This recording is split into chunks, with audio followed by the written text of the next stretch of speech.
The thing we are talking about today is the Fujifilm X100VI.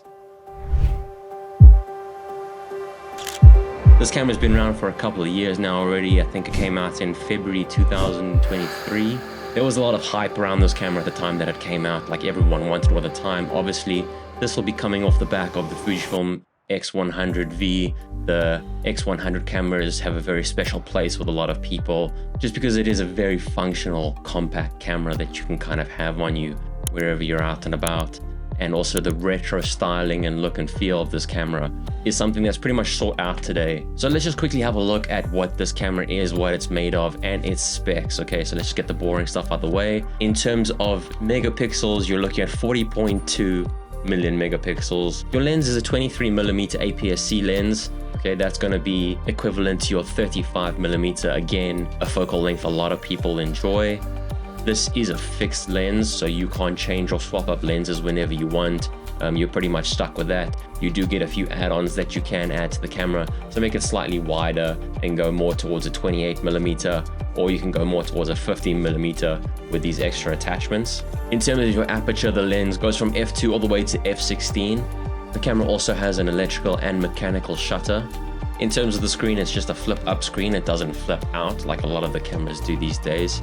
And then what I think one of the best additions to this camera would be the built-in ND filter. So if you guys enjoy doing video as well as photography, that's a game changer for us, because there's not a lot of cameras, if any, at this price point that actually have a built-in ND filter that you can just turn on and off.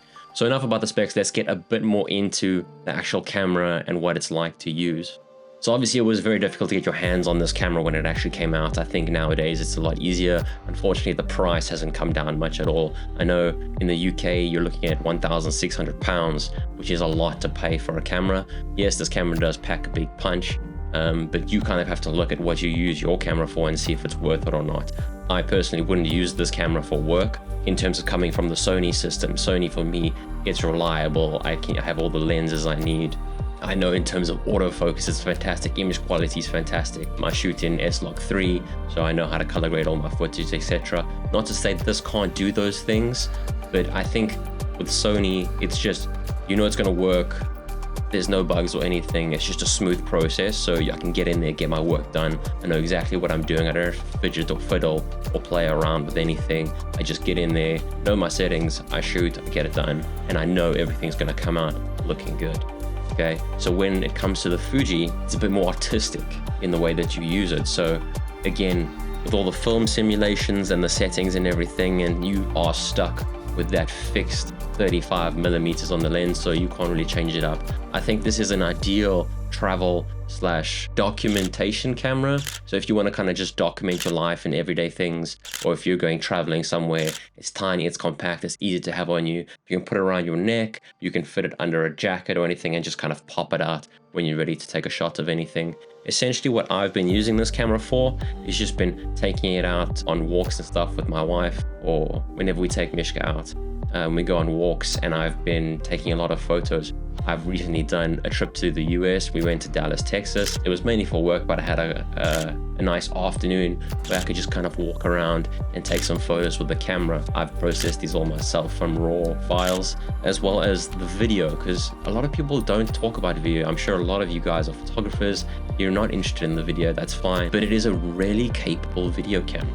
It has some really good 4K footage that you can get out of this camera. It shoots 10-bit, which I think is a standard these days when it comes to video, but to create that 10-bit footage, it makes such a difference from that 8-bit we used to have a couple of years ago. So you really get some good quality footage out of this thing. So for me, I've always taken out my A7 IV, and I've wanted to shoot photo and video at the same time when shooting.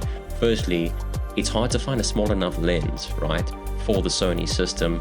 I know there are. I've got a small little 50mm and everything, and that's fantastic, but it just doesn't compare to the size of the X100VI. It's so small, it's so compact, and it really does, you can really just hide it away whenever you kind of want to be inconspicuous or don't want anyone to see you're filming or have a camera or anything. Another thing that you have on the Fuji camera, and this is more to do with the ergonomics of the camera, are the little dials on top.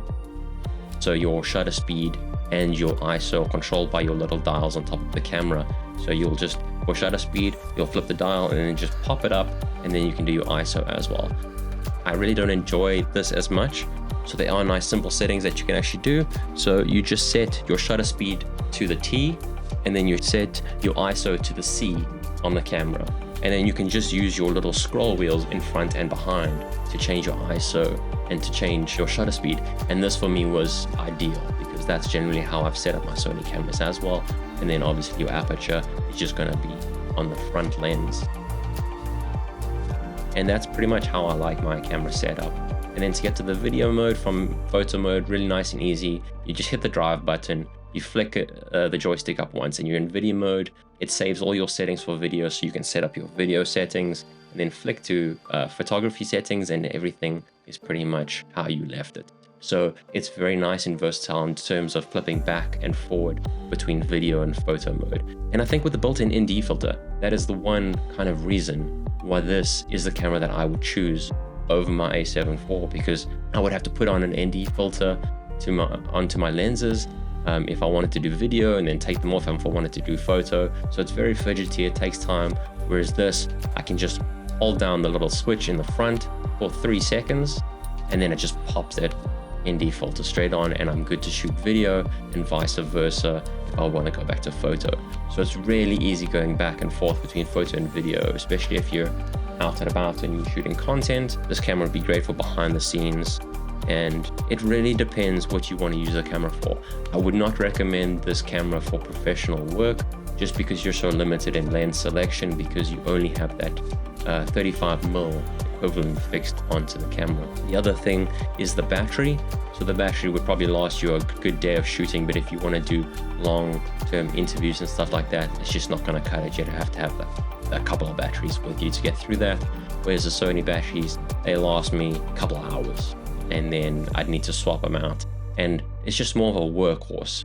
Whereas this camera is just nice to take out and enjoy, and basically document life, taking photos. If I go traveling or something like I mentioned, it's ideal.